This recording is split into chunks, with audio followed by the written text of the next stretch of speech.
City India news, महाराष्ट्रातील लोकप्रिय news channel.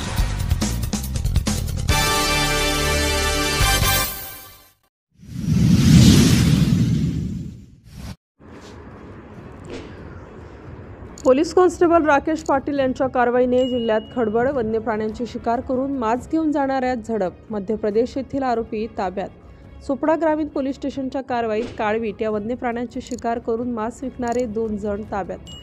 Chopra ग्रामीण पोलीस स्टेशनच्या पथकाला मिळालेल्या गोपनीय माहितीच्या आधारे पोलीस अधीक्षक डॉक्टर माहेश्वर रेड्डी, चाळीसगाव, विभागीय अधिकारी कविता नेरकर, चोपडा पोलीस विभागीय अधिकारी अण्णासाहेब घोलप यांच्या मार्गदर्शनातून चोपडा ग्रामीण पोलीस स्टेशनचे पोलीस निरीक्षक Anil Bhavari, police constable Rakesh Patil, police constable Gajanan Patil, police constable Chetan Mahajan, police constable Vinod Pawar, police constable Sunil Koli आणि वन विभागाचे आरएफओ विकेश ठाकरे, वनपाल सारिका कदम, वनरक्षक BR बारेला, वनरक्षक वानू बारेला, वनरक्षक योगेश सोनवणे या पथकाने बोरजंटी ते वैजापूर रोडावर 2 मोटारसायकल स्वार वन्य प्राण्यांची शिकार करून मांस घेऊन जाणाऱ्या त्यांना ताब्यात घेतलं असता त्यांच्याजवळ पिवळ्या रंगाची प्लास्टिक पिशवीमध्ये काळवीट हरण, 2 शिंगे प्लास्टिक पिशवीमध्ये काळवीटचे मांस आढळून आले।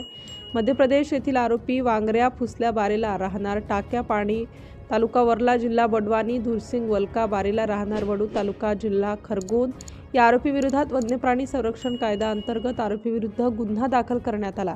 पुढील कारवाई वन विभागामार्फत केली जाणार आहे। सिटी इंडिया न्यूजसाठी प्रतिनिधी विश्वास वाडे, चोपडा।